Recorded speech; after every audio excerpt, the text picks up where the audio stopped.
everybody. Very happy to be live with Tom Sibson, who is going to start us Hi, off with an introduction to himself and his book.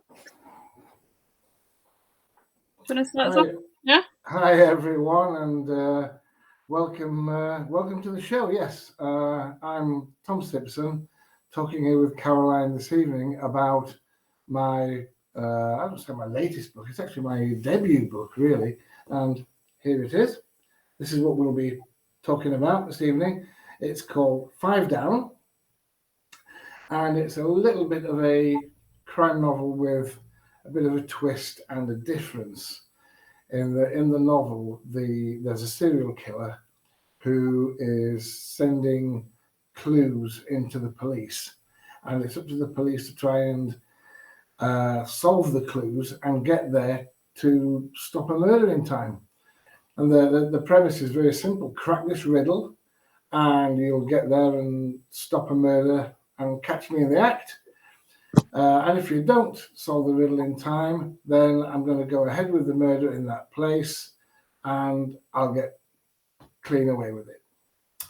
And I wrote it because I'm from York. I love York.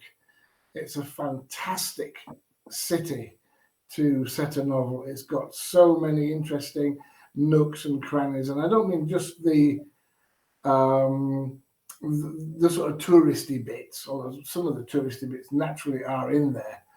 But outside of the city centre, outside of the Minster and the Shambles and all these other good things, there's a whole range of exciting spaces where you can make interesting things happen and set up some great locations for a good crime novel. And I thought, we need to seize this opportunity. Lots of things that help you with cryptic clues as well, because it's got so much history. Oh, it's fantastic. I thought I knew a lot about the history of York until I started researching it for the novel. And then I actually realized there was I really, what I thought was an in-depth knowledge of the history of York was in fact just the tip of the iceberg. Because there really is so much there. There's the Viking elements, Roman elements. You've got Guy Fawkes and all his friends, and and no end of just weird, strange things that have happened within the city walls that I was unaware of, but took great pleasure in introducing to my readers in terms of some of the references in the clues to some of the great people and the great places and weird things that have happened within the city of York. I like that you brought in the military aspect as well, because a lot of people don't know that there's barracks and things there. Yes, and it happens to be next door to the police station as well. And you can literally look out of the police station, and there's like a chain link fence at the bottom. And I actually spent an afternoon there taking photographs. I'm surprised I wasn't stopped, but nobody seemed to really mind. You go down the bottom and past the car park, there's a chain link fence, and you're literally looking out over where the barracks are in York. And that again just seemed too much of a good opportunity to miss, particularly with a lot of both ancient and quite recent historical history with York and its military connections. And of course, the guy who's in the military, the main guy that we get to, that we're introduced to in the novel, has, shall we say, other interesting connections within the city as well. So there's a little bit of a conspiracy element to it as well. Yeah, that's good. So what started the idea for Five Down? Where did you begin with? What was the initial sort of idea? I'm blaming it mainly on Paul Finch and Malcolm Hollingdrake for all of this. It started off that I'd met Paul about 7 or 8 years ago at Harrogate Crime Festival and kept in touch since. And in turn, he introduced me to Malcolm Hollingdrake.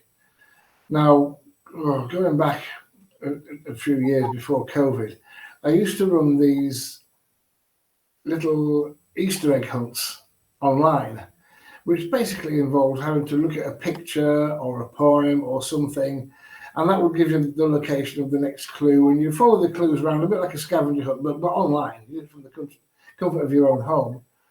And in the end, you got to the location of the Easter egg. And whoever got to the Easter egg first would send me the details, and I don't know, send them a bottle of Prosecco or something, and there you go, well done.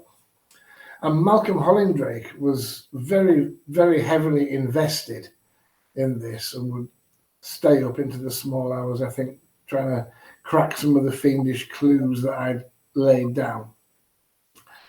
And we were talking about it, and I just said, wouldn't that make a great idea for a novel with a serial killer sending in clues, a bit like the Zodiac Killer in California, but instead of it being sort of letters for numbers type code, actually the form of riddles, like the Riddler. And Malcolm said, yeah, it would. He said, but I've got a better idea. Rather than me write it, I think you should write it. And I said, get away, Malcolm. I'm not a crime novelist. You are. And he said, no. I think you're capable of doing it. Go on.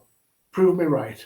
Get your nozzle down and put it together. So being that kind of personality and that way out, yeah, okay, do it. I will.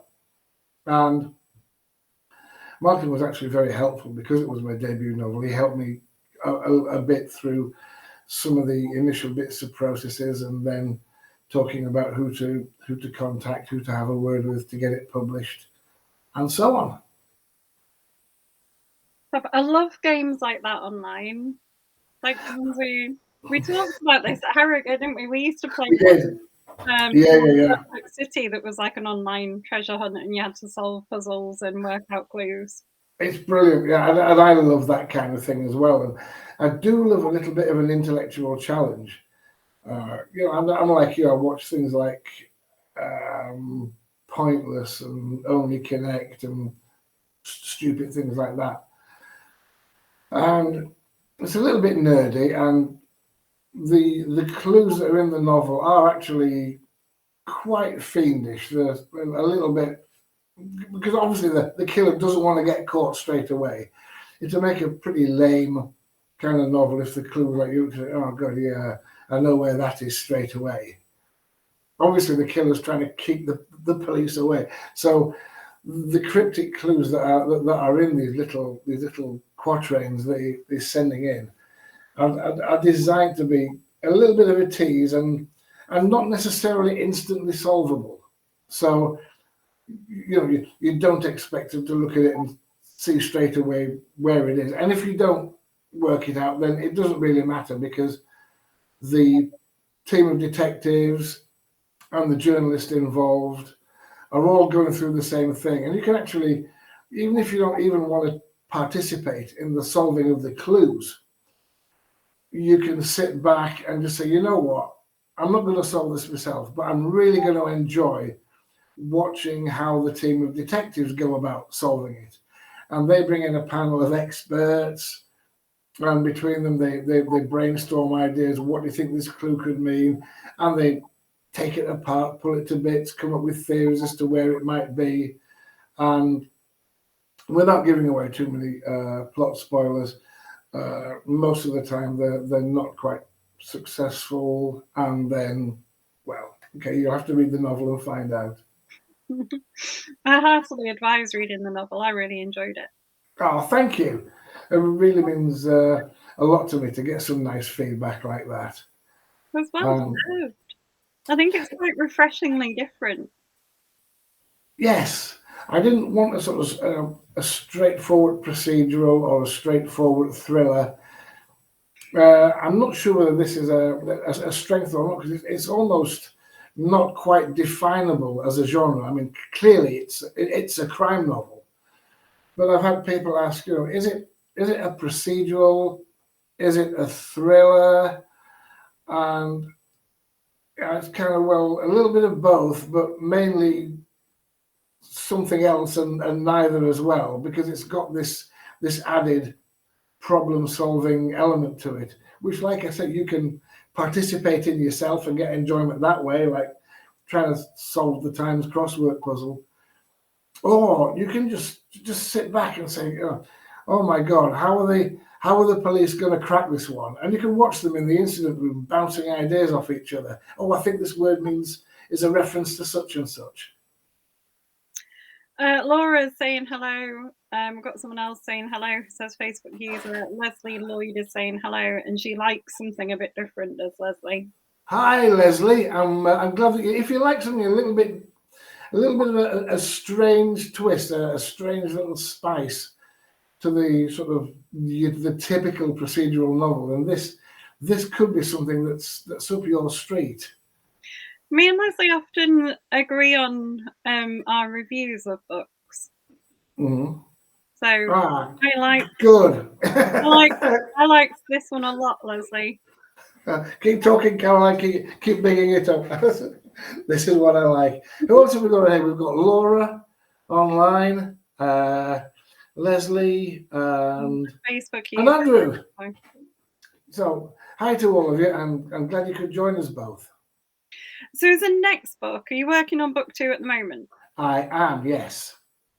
I've just got a few chapters into it, and for those people who have read Five Down, it will be a sequel to the first and will contain the 3 principal characters, really.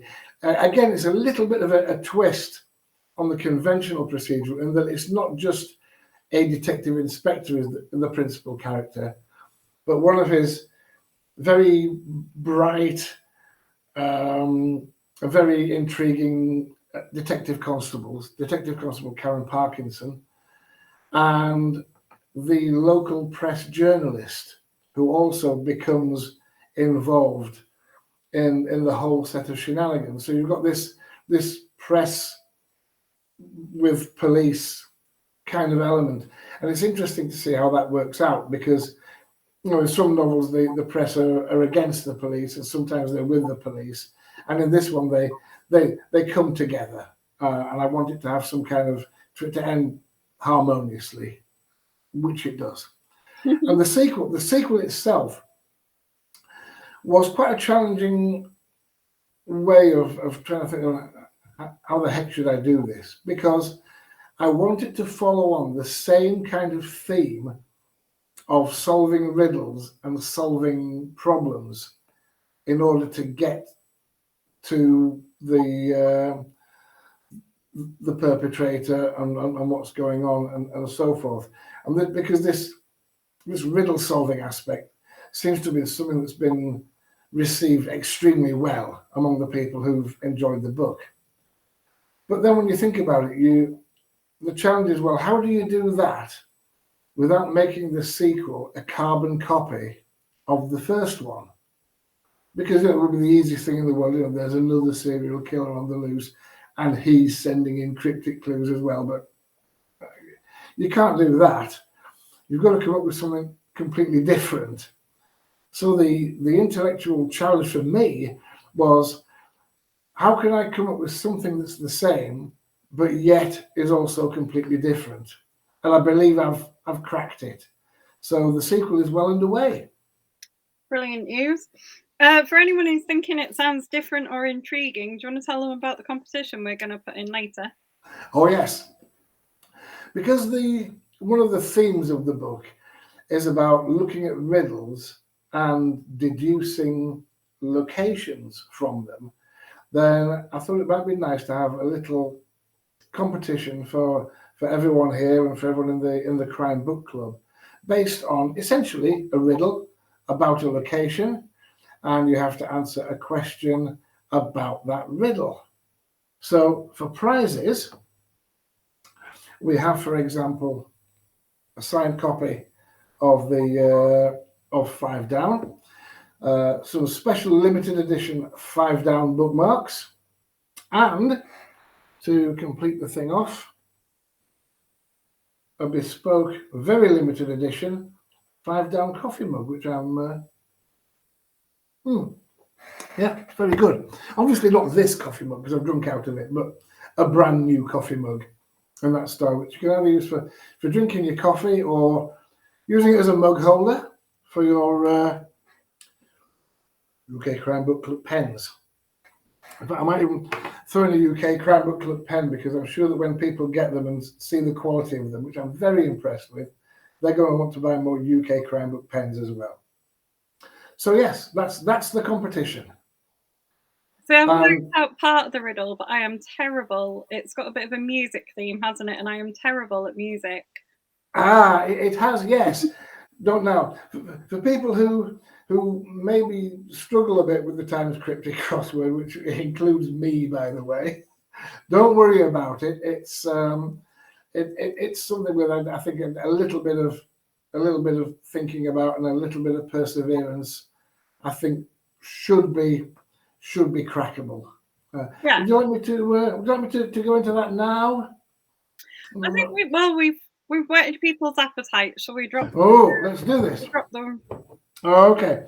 Well, this particular riddle has actually come from Detective Inspector Gene Garland himself, who is currently on holiday somewhere in the UK, not in York, but is on holiday somewhere in the UK. He's sent his detective constable, Karen Parkinson, a little riddle to see if she can work out where he is, and a little bit of something else related to that location. And this is the one that I'm going to give to you folk. It goes like this. It's a little poem, like the ones in the novel, but maybe not quite as hard. Arriving here from below the ground, you can come by pink, yellow, magenta, grey, or brown. Arthur's pipe-smoking violinist would have called here his home, and round the corner the stars once filled a dome, while next door other kinds of stars pose for Madame. So, who sang the song named after the place where I am? And I believe you're going to post that with a text description on the crime book page. So for people that didn't write it down fast enough, it'll be, I mean, it's going to be on the crime book page anyway. Yeah, I will. I'll post it. And good luck, everyone. Yeah, a little, some hints from Detective Inspector Gene Garland in terms of solving it. He has three that he's learned from tracking down the killer in 5 Down. Number one, always remember that with cryptic clues, sometimes some things are a bit of an oblique reference rather than a direct one. Secondly, Google is your friend for Googling certain words or phrases. And thirdly, don't be afraid to crowdsource your answer. Ask your friends, ask your relatives, ask your partners, your pets, your friends down the pub, whatever, because often other people can bring insights into a riddle and can spot things that maybe you couldn't on first reading. But good luck, everybody, and there's a good set of prizes in store for you for the first person drawn out of the hat, the metaphorical hat that cracks it. Cool. Laura says Heidi Amsink has a similar pairing, journalist and police detective. Be interesting to see how yours works as Heidi's are working in competition. Ooh. I don't know how much they do work in competition, actually, Laura, having read both. Heidi's are really good. They're set in Denmark because she is Danish. She lives over here and she worked in journalism. I've never come across Heidi at all before now. I'm going to be looking her up on Amazon when as soon as this is over. Is it a kind of a Nordic sort of crime thing? They are, and they're really good. But yours, I think, are quite different because they have the puzzle element in as well. I think they're slightly different, but they are. I love Heidi's books; they're great. I'm going to give them a look. I've honestly not seen a book with this kind of puzzle solving element in them before. So well, not since the Da Vinci Code, where he had no. things to solve, but yours are researched properly.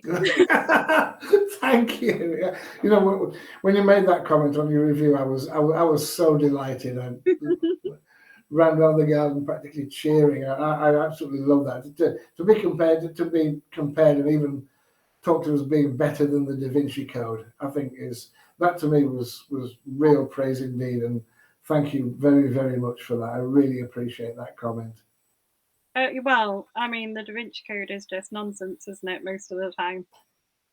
Well, yes, it is actually when you get down to it.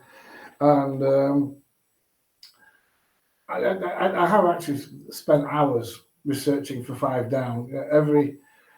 It's like making a Disney animation. Everything that takes 1 second on the screen takes about 5 hours to put together behind the scenes. And I've had to research everything research the history of York, the locations of York, go there, take photographs, research different ways of embedding messages and places within riddles, not to mention having to research things like firearms, for example, to the extent that Facebook actually started showing me adverts for gun amnesties. Do you have an illegal gun? You can hand it in here. And I'm going, whoa. Maybe the conspiracy theorists are right and my computer really is watching over me. Because that week I've just spent it online researching handguns and where can I get a handgun and things like that. So it clearly wasn't going unnoticed. When my dad was in the army, he used to do his shooting qualifications at the York barracks. Really? Hmm. Has he read any of the paragraphs in Five Down relating to weaponry? No, I need to take him the book actually, because I've not seen him since I finished reading it. I'm hoping he gives it a nod of approval because I did research it, I thought, quite thoroughly anyway. And then there are other bits and pieces that crop up in the novel that needed research, and I can't talk too much about those because that might be giving away some plot spoilers. But yes, there was a lot of background work went into making it as accurate as I could. It's really nice seeing York being used more for like crime novels as well, because there's not that many kind of crime books set in York, and you'd feel like it's a really good place. Yeah, I mean, it's a sort of place that lends itself naturally to sort of Viking warrior type novels because it's always got that going for it. And Roman themed things. And Roman stuff, yeah. But the idea of using it for I thought, well, Inspector Morse gets to have Oxford, doesn't he? And originally I'd been toying with the idea of using Harrogate because that's another beautiful town. But of course, Malcolm Hollingdrake's got Harrogate sewn up, and there's probably Harrogate's only a small place. There's only one room for one really good police force in Harrogate. So I thought, well, I'll go somewhere else. And then and York is just so perfect. And in terms of sequels, there's so many places that I've still not untapped the potential yet that I can really have a field day with. Yeah, you could have something quite magical themed because weren't parts of Harry Potter. They were, yeah. There's a massive Harry Potter connection with York, more than you ever think, and some of this as well comes out in the novel. I think people that read it might be surprised at just how many Harry Potter links there are. Obviously, there's that little shop in the Shambles that sells Harry Potter sort of thing, but some of them are deliberate. Some of them are absolutely entirely coincidental. And it's one of those things. And one of those things when you start making links, of course, there's always the danger that you start seeing things that aren't there because of coincidences. And I've actually found quite a few coincidences along the way that I was able to use to my benefit to send maybe people off down a little red herring or something. What you should do is link into York's like chocolate heritage with like cherries and roundtrees and things. And oh yes. you could do like really delicious research. Oh yeah, if there's a little bit of sampling involved, then absolutely count me in. The sequel actually is going to touch on a slightly darker side of York, because one of the interesting things about York that you find from living there is that it's not all tea outside the minster and buying little knickknacks from the shambles and things like that. When you actually live there and work there, and it's your daily hometown, you realise that as a city, it comes with all the other associated baggage and paraphernalia that you get with other cities. It's just that with York, what you tend to see is a sort of the wrapping of the shambles and the minster, but it's still a city, and some of the darker things that go with the city go on in York as well. True. But it's like we said, it's a good. I've literally prepared for this interview by being in York all day. Oh, I really take that as a compliment. So you've seen the spot near the Dean Court Hotel, and Yeah, we've been by there. Yeah. oh, good grief! Yes, it's there were worse places to base your novel in, and certainly going around doing the location guide that I did, I had some really enjoyable times. So, are you tempted to sort of step outside of York for any of the other follow-ups? Not immediately, because I think York has still got so much untapped potential that I'll probably get at least another 2 or 3 out of York. And also, I think some of my readers are starting to get invested in the characters and asking for a sequel. And you'll realise in the book, actually, that there's certain connections are developing between certain characters, shall we say, by the end, and people are interested in discovering how those develop over the future. It'd be a shame to not go into that aspect as well, and so we can see how people's relationships with each other change and develop over time. You tempted to have a paranormal tinge for any of them, because York is brilliantly haunted, isn't it? Yes, yeah, I did. I really did. And this could be this. If Chocolate's not novel 3, then Paranormal certainly could be, because one of the things that it creeps in slightly on the margins of 5 Down is the occult element, and the references, with Aleister Crowley and black magic and all this kind of thing. And yes, I think that is paranormal, that kind of thing. Yeah, York is just a perfect venue for it. And of course, what is a lot of magic spells and things, really, if not sort of strange references to things, strange drawings that don't make sense. Yeah, there's got to be great potential there. Well, it has, because it's one of the most haunted It is. cities Yeah. in the UK. So apparently, the one of the least haunted places in New York is, in fact, the cemetery, which is actually quite surprising. And one of the most haunted places in New York are the pubs.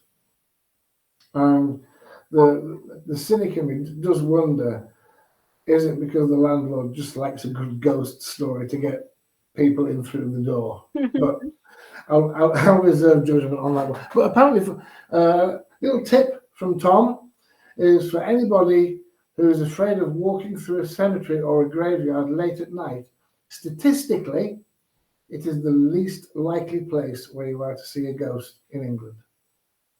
oh, there you go. Yes, I'm a mine of useful trivia, really, but it's come in handy. Is that a thing you really enjoy doing for your books, delving into the research? Oh yeah. I really do. I for some people that kind of research might be a grind. I absolutely love it. I'm the kind of person that I have to get to the bottom of something. If something crops up, I can't just say, "Oh, that's nice," and move on. So if someone might say something to me in halfway through the afternoon, and then you'll find me up at 2 or 3 o'clock in the morning on the computer, on the mobile phone, getting to the bottom of it. Someone once mentioned something about it was sort of Chernobyl or something like that as to how the reactor actually melted. And I got that intrigued by the thing that, there I was at 2 o'clock in the morning getting to the bottom of how does enriched uranium follow a certain reaction path that makes a reactor blow up and stuff like that. And the time just sped by. I was completely shattered the next day, of course, but at least I woke up knowing how Chernobyl had blown up. You know what I mean? You can model that reaction with Lego. Can you? Mm. Oh, you must send me the details. One of the things that one of my friends got me a couple of Christmases ago was particle physics explained with Lego. So that kind of thing is absolutely right up my street. In fact, you'll have noticed in Five Down there's more than the odd little scientific reference in there. There's some physics and chemistry related type references as well. I noticed. Yeah, and again, this is something that fascinates me. I mean, I've spent a lot of my life doing science and engineering and working in science and engineering type roles. I worked for what's now AstraZeneca and and also other different engineering and science related type jobs. So yeah, it's it's difficult to not resist the temptation to put a bit of that in as well. I think science can lend itself to making good puzzles, so I think it can because I think a lot of science is effectively it's about logic and putting things together logically.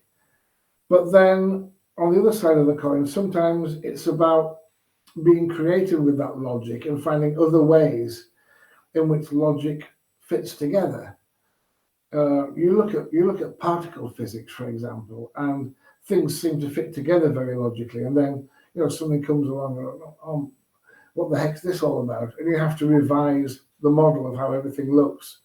So like we thought we understood how objects moved and how the velocity of an object was related to other kind of thing. And then Einstein came along. Actually, guys, that's not quite right. It's kind of near, but it's not. But I can improve on that, and totally remodeled the thinking behind all that. And then you try and put together relativity and quantum mechanics, and they don't quite match up either. So somewhere down the line, someone who maybe yet unborn is going to knit all that together and say, "Hey guys, I've had another thought." So yeah, I think there is a strong connection. and sometimes scientists just want to do things like clone a dinosaur. Oh, you know what? I was maybe one of the few people after watching Jurassic Park, and everyone say, "Oh my God, this is why we shouldn't clone dinosaurs." And I'm saying, "Oh, come on, do it. Go. It won't be as bad." I mean, who wouldn't want to see a Triceratops or a Stegosaurus or something?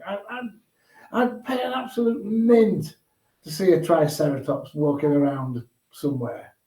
See, I 100% agree with this, but then I studied what I studied at uni partly to do that. Oh, all power to your arm. Do it. Don't worry about the velociraptors. They got the velociraptors wrong anyway. They were probably looked like a turkey or something. Nothing like what was in the film. Do it. We'll have one, and we can discover. Was T-Rex really a predator, or was he just a scavenger? Was he covered in feathers? all these kind of things. Oh, I'm absolutely bursting to know. What kind of raw did it make? We haven't the foggiest idea, have we? I'd love to know. Exactly. Going back to books. Yeah. Sorry about that, folks. Some of the book group favorite questions. Have you ever acted out a scene as you've been writing it? No, but what I sometimes do, which is a tip given to me, is if you've written a scene which is quite heavy in dialogue, to actually just sit there and read the dialogue aloud, because that will help you understand whether it feels natural or not. I've certainly done that. Other acting out things, no, I don't think I have. No. No, fair enough. Have you thought about writing in any other genres? I feel like you're really nerdy. Like you could write something in a different genre that would be quite. I once, many years ago, thought about writing something which had a little bit of a philosophical twist to it, which was all about questioning, why are we here? What's it all about, kind of thing. But it never really got anywhere. I've also tried, dabbled a little bit in the past with science fiction, and you'd have thought that. I mean, I love reading science fiction, and you'd have thought that a knowledge of science would come in really handy.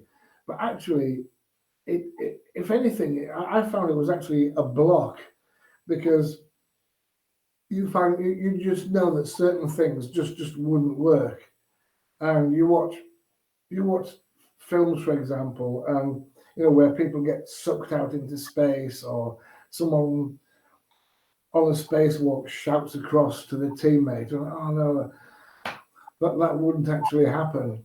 There's a scene in Gravity, for example, where I don't remember the exact scene, but where the guy gets flung off into space, and apparently all he had to do was just stand there and wait, and he would have floated back, which would have destroyed the whole plot of the thing. There is apparently a website. There's a book that came out called Bad Science. Have you heard of this book at all? And it's about all the scientific cock-ups that were made in science films. And I think Is there a different one? Because there's a book by Ben Goldberg called Bad Science, but that's about like actual real science that's been done badly. So sort of. Yeah, the standing. Can you stand an egg on its head at the equinox and things like that? Wasn't there in it? But it did a thing about bad science in films as well. You can. There is a website that ranks like the most scientifically accurate science fiction film. I'll have to have a look at that over. One of the things that where it did come in handy is that you learn that there are even certain things in crime novels that you can't do with science. Like, for example, unlike on the telly, you can't take a piece of CCTV footage and just keep enlarging it indefinitely without loss of quality. So, when they say, oh, it looks a bit blurry, let's zoom in on that. And they zoom in, and then they get this crystal clear face. And well, no, actually, that doesn't happen. All you get is, bigger and more blurriness. And of course, there are. Well, it did help in the crime thing, is I'm able to do some of the forensic stuff. Like, for example, again, we're not giving away too many plot spoilers. DNA, for example, and things you can do with DNA and how that works. So, in some ways, it's better for me to put science into a crime novel. It actually feels more at home than putting science into a science fiction novel. You might like Sarah Moorhead's writing, though. Sarah Moore, hang on a minute, let me just write that one down.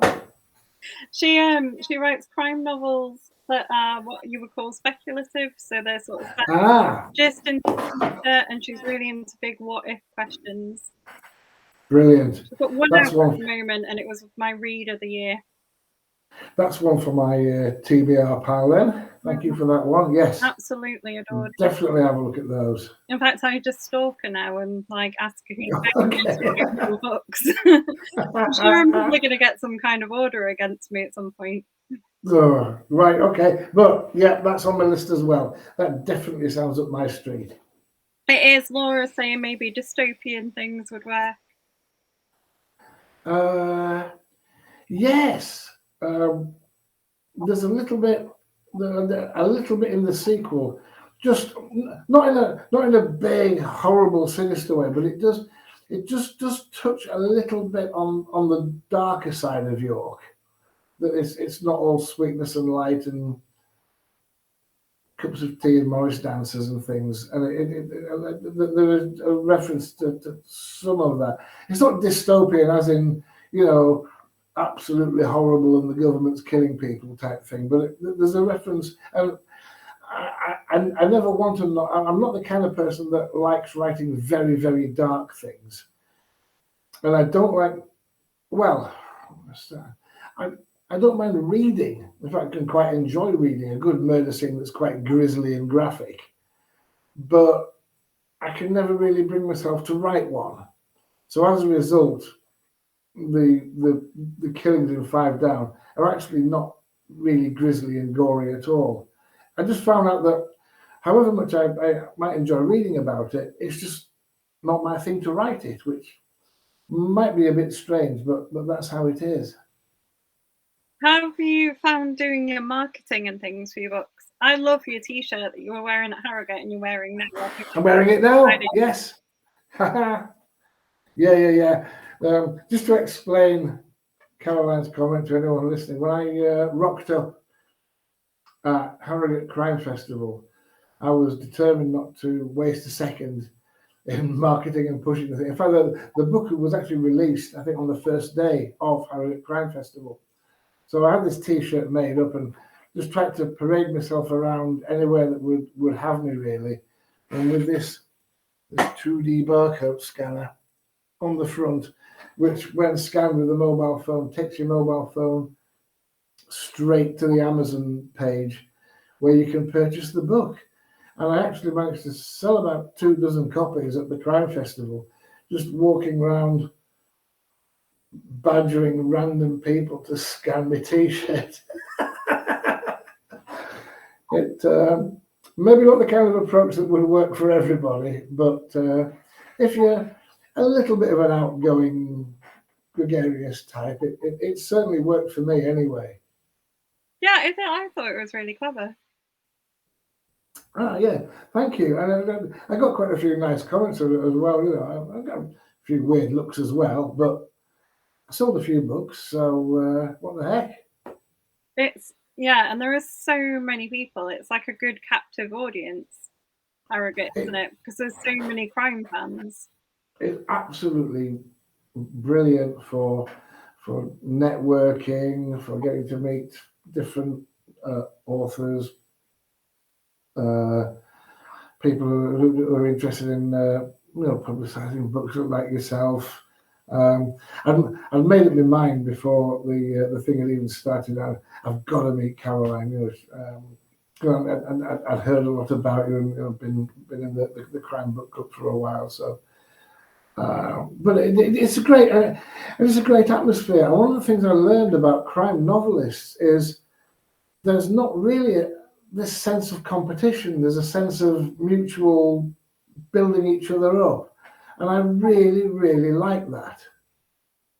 I've worked for some big companies where the culture within the company is you go into work in the morning and you think, how can I kill off my competition today? And then you come into something like crime novel writing, ironically, which is actually literally all about killing people. And you find that among the crime authors themselves, the attitude's the reverse. It's, how can I help you with your book? Is there anything I can do? Can I put your book on the website? Can I talk about your book on the Facebook page? Well, that kind of beautifully refreshing. I heard an anecdote that said that it's because crime writers get all their kind of nastiness out on the page, if you know what I mean. So all crime writers are really lovely and nice, but if you go and met a bunch of romance writers, they're not as pleasant apparently.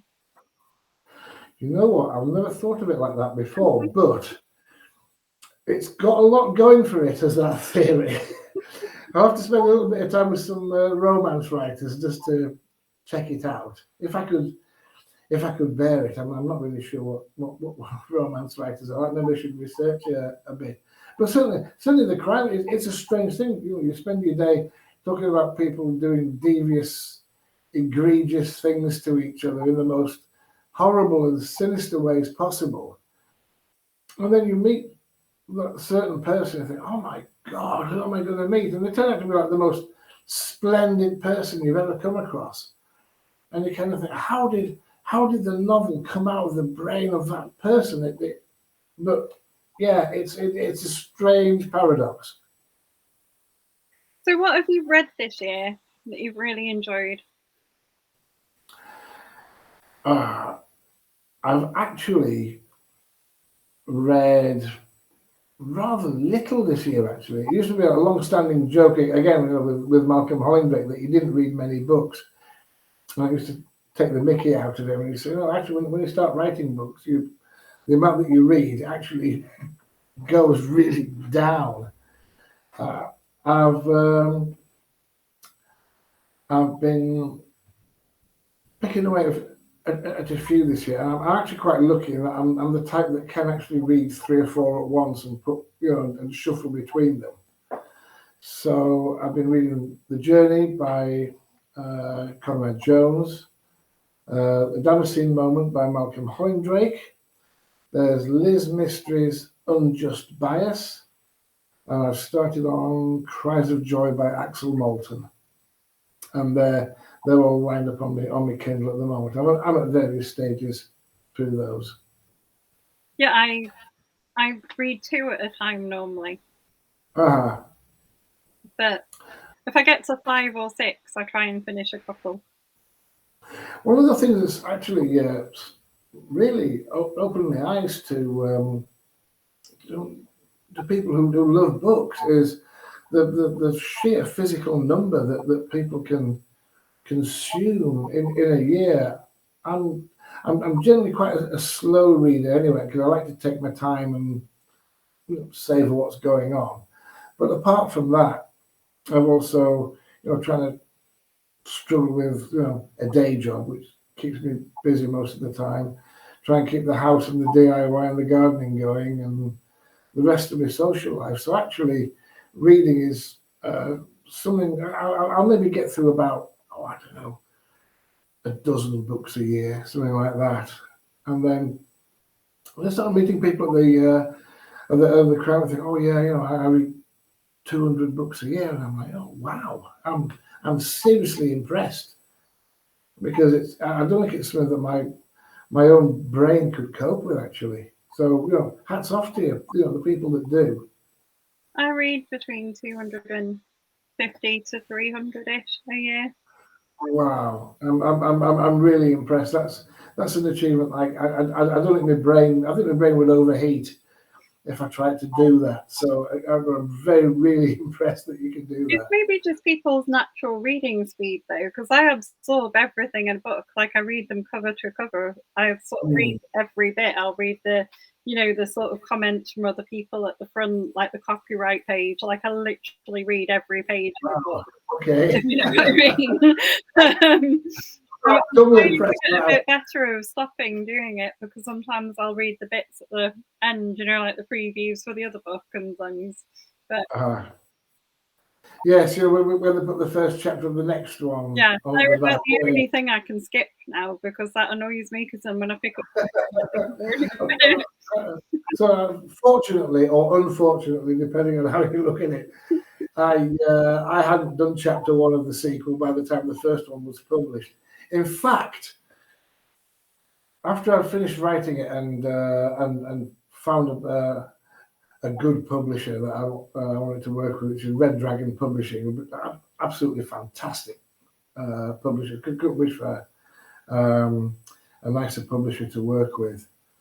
After that, I went through a short period. I was just exhausted, and I just and maybe it's one of those things that gets better with practice. That you can finish one book, type the end, whack it off to the publisher, and start cracking away with the next one. There was a period of about 2 or 3 months when I literally just couldn't even think about it. I'd do anything. Go swimming, go for a beer, go for a walk, play the piano, literally anything. But either read or try and write anything. My brain was just burned out from it. It took me a little while to recover from the experience, and hopefully I'll get better with practice. I wonder if some of that is how intellectual your book is, though, because there's so many sort of puzzles and clues and things woven into it. It must have been a hard work to write. It was. It was like cramming for your university finals, but over a 6-month period. It was really quite intense at times. So maybe that's the sort of thing. It's like, you know, that feeling that you get when you've been doing your exams at school or college or something like that, and you get to the last day of the exam, you finish your last exam, and you go out for a beer to celebrate, and then your mind's just like, boom. Yeah, it was like that, and yes, possibly due to the nature of the book and what had gone into it. Is it quite fun coming up with all the little puzzles that are hidden? Oh, I loved it. Yeah. I got a personal buzz and a kick out of doing it. Very definitely, yes. Because I would imagine that would be great. But then I'm trying to wonder how you managed to keep those in your head while you were writing them, know where to hide those, and weft all the bits of the plot in around them. Oh, it was like the world's most complicated 5-dimensional Rubik's Cube. And sometimes I'd have to go back several chapters to amend something because, 5 chapters down the line, it didn't quite lock in properly. And I learned actually that there's, again, all these things that you pick up along the way. Apparently, there's 2 types of novel writers. There's plotters and pantsers, the people who plot it out carefully in advance, versus the people who kind of run with an idea and see where it goes. Now, interesting, as a person in my normal day-to-day life, I'm more of the latter kind of guy. I don't tend to plan anything typically in any great detail. And if I have an idea, my natural instinct is to let's just go with it, shoot from the hip, and see what happens, and we'll tweak it, and we'll along the way. But which is actually how I would have quite liked naturally to have written 5 down, but because there were so many bits that started locking in and linking up to each other, and clues referencing other bits, and sometimes clues referencing red herrings that actually weren't the bit, but were somewhere else in the thing. I have these, I've got one here. I tend to use these A4 pads, and I had about 2 or 3 A4 pads just filled with scribblings that I had to reference back to as to what fitted in with where. So it was actually quite mentally taxing to lock it all in together, because the whole thing has to fit. When you're finished, you can't have any red herrings that are not accounted for, and everything has to fit with what's happening and what's going on. And that process, yeah, it does burn you out, yeah, but fun as well. I'm not complaining. Are you ever tempted to give people a map of your clues for after? So have you ever read any Martin Edwards? He's got a series that's like a bit golden agey called the Rachel Sadnick series. And at the end of his book, I know he definitely did it in the second one called Mortmain Hall, he hid where he put all the clues. There was back and it told you what all the clues were and what pages they were in, and how he led you to who'd done it. I have got a wonderful photo library of all the locations that I visited, taking photographs on the way around while I was researching for the book. And it's occurred to me to maybe put some of those on the website, tomsibson.co.uk. But then there's two sides of it. It would be nice for the people who have read the book to then go and see photographs of, well, this is the place in reality. Here's a photograph I took of it, and you can see exactly what it looks like. But then on the other hand, due to the nature of the book, you don't want to accidentally leak spoilers out into the world either. So if people start sharing photographs of where the murders are taking place, then it kind of spoils the whole point of the book, which is working out where the next murder is going to take place. So I'm still not entirely decided about that one. Yeah, because I think it works for some people. Liz Mystery does it quite often before a book comes out, puts like pictures on of like where she's sort of gone that time in Bradford. Yeah. But I can see what you're saying about yours, and I think it's maybe better not to, because anyone who's the whole purpose of the book is where's the next murder. Yeah. So don't anyone come into it to try and find out, because I learned things like I've been to York a lot.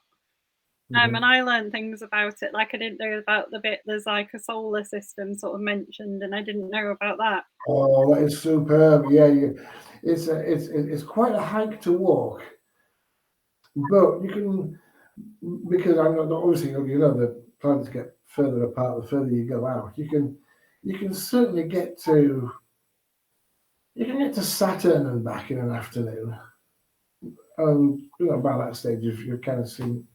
It's quite a nice, pleasant walk anyway. You got to watch out that you don't get mown down by a cyclist if you're on foot. But it's actually quite a nice walk out. You used to go to park your car in Tesco's car park and just stroll down, but I think they've got some one of these 2-hour limits on it now, so you've got to find somewhere else. We've got 3 minutes left. Wow! Well, that went quickly, didn't it? Yeah. Do you want to remind people about your book? Where they can find it? Can they buy signed copies from you? They can win a signed copy later in the group. They can win a signed copy. If they'd like to buy a signed copy, then if they can get in touch with me either just through social media or through the website, I can certainly oblige. Here, folks, this is the book, 5 down. And there's a little double entendre in the title of the book as well. It's available, of course, on Amazon. It's also available through Barnes & Noble, Waterstones, Walmart, a few other places. But with what's going on at the moment, probably Amazon is maybe a good first port of call. Either Kindle download or hardback. I hope you enjoyed it. I hope you enjoyed listening and hearing all about it. And please, everyone, have a crack at the competition, because there'll be a book, the bookmarks, the limited edition coffee mug, and all these other things, and a little bit of fun along the way. And I hope you enjoy doing it as much as I've enjoyed setting it and writing the book for you all. And thank you, Caroline, for your time and your interest and your lovely comments about the book. I really appreciate it. Thank you. Yeah, in fact, if you're thinking about buying it, you've got 5 stars from me, so very well worth going to buy. I don't give many 5-star reviews. Yeah, thank you. I really do appreciate that. Yeah. Oh, thank you, Laura. Yeah, definitely one for the September shopping list. Brilliant. Thank you. Really, really appreciate it. Thanks so much for joining us tonight. Yeah, thank you, everyone. Hope you enjoyed it. And thank you, Caroline.